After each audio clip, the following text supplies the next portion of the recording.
La paracha de Vayechi ouvre par les mots Vayechi Yaakov, et Yaakov a vécu. Il y a un premier constat intéressant, parce que si la Torah va nous dire combien d'années Yaakov a vécu, les versets qui suivent nous annoncent que Yaakov Avinu va mourir. Il va demander à son fils Yosef de ne pas l'enterrer en Égypte, mais seulement en terre de Canaan. Comment la Torah, lorsqu'elle va annoncer la mort de Yaakov Avinu et de sa sépulture, elle nous dit Vayechi. Plus étonnant encore, Rachi sur place nous dit que Yaakov Avinu, au moment où il meurt, les yeux d'Israël se sont fermés par l'annonce de l'exil en Égypte et par la servitude de cet exil. Continue Rachi, nous amène une autre explication, toujours du Midrash, qui nous dit que Yaakov Avinu a voulu annoncer la fin des temps à ses fils. Akadosh Baruch Hu lui a retiré cette information. Il ne lui a pas laissé la possibilité de donner cette information à ses enfants. Et là aussi, comment le terme Vayechi, Yaakov a vécu, peut contenir cette notion du début de l'exil et de l'impossibilité que Yaakov Avinu rencontre que de donner l'annonce de la fin des temps. Mais peut-être que justement, c'est ça le dernier message de Yaakov Avinu. C'est peut-être pour ça que nos sages nous disent Yaakov Avinu l'omet. Yaakov Avinu n'est pas mort. Certes, il y a une mort physique, mais qu'est-ce que ça veut dire vivre? Yaakov Avinu nous dit vous allez aller en exil. Continuez à vivre. Ne vous laissez pas aller dans la déprime, dans l'abandon, dans l'assimilation. Restez en vie. Le clan d'Israël, il doit rester en vie. Toujours avoir l'énergie, la fougue de la vie.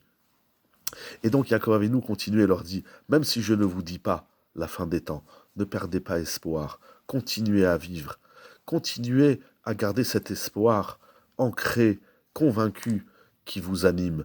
La Géoula, le message de la Géoula, c'est continuer à vivre, même lorsque nous sommes dans l'exil, même lorsque le clan d'Israël se retrouve dans la servitude de l'exil, et même lorsque le clan d'Israël, le peuple d'Israël ne connaît pas la fin des temps, mais il ne perd jamais espoir. Cette conviction de l'espoir, même si on ne la connaît pas encore, elle ne doit pas nous enlever notre élan de vie, notre énergie.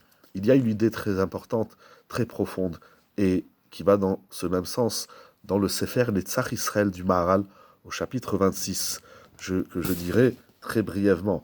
Le Maharal nous dit que le Mashiach, il apporte la Nechama, c'est-à-dire la consolation au clan d'Israël, avant même d'arriver.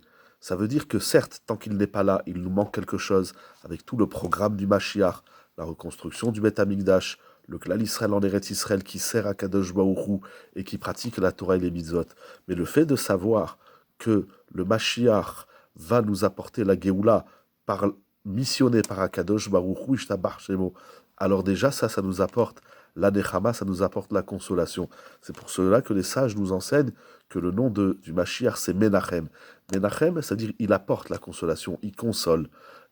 Qu'il soit là ou pas, il y a un programme différent, mais sa consolation, son message est là. Celui qui perd espoir et de l'intérieur, du plus profond du désespoir, il attend le Mashiach, ça marche pas. Le Mashiach, on ne l'attend pas comme étant celui qui va nous sortir du désespoir. On a cet espoir, comme c'est écrit dans le Rambam, on a une mitzvah de l'attendre, mais de l'attendre, ça ne veut pas dire, parce que c'est pas une fatalité. Voilà, tout va mal, ah ben on attend le Mashiach. Le Mashiach, il ne va pas venir régler des problèmes. Le Mashiach et tout le programme de la Géoula, c'est de sortir de l'exil des Béné Israël qui sont pleins de Chayout, qui sont dans le Vayechi Yaakov. C'est la Chayout qui est le message de la Géoula que nous attendons tous et espérons très prochainement pour la reconstruction du Beth Amikdash, la pratique de la Torah et des mitzvot. Ne perdons pas espoir, ne voyons pas un monde chaotique autour de nous, apocalyptique, mais nous vivons déjà la Géoula avant même qu'elle arrive. Ça, c'est la force du clan Israël. Toujours, selon le message de la Torah, la Géoula promise par la Torah, et non pas par certains charlatans qui annoncent et prononcent toutes sortes de Géoula à tout va. Mais une Géoula mythique et profonde, telle que le Maharal, comme d'autres grands commentateurs de la Torah, se sont évertués de nous laisser des ouvrages magnifiques qui parlent de ce sujet, parce que c'est un sujet que nous vivons au quotidien. On n'attend pas le Mashiach de demain, on le vit déjà aujourd'hui dans cette... Et vivre le Mashiach aujourd'hui, ça veut dire qu'on a cette chayout, cette vitalité, cet élan de vie, de se lever à la tfila le matin, de faire la Torah et les mitzvot, de faire Shabbat, de manger kasher, etc., de faire toutes les mitzvot, bien évidemment la tzedaka, la tfila, etc., toutes les mitzvot de la Torah, comme s'il y avait le Beth Amikdash, mais que nous continuons à prier pour que le Mashiach vienne, pour qu'on puisse retrouver Eretz Israël dans la paix, qu'on puisse retrouver le Beth Amikdash et servir Akadosh Baruch Hu tel qu'il nous l'a commandé dans la Torah. Shabbat Shalom et des bonnes nouvelles pour tout le monde.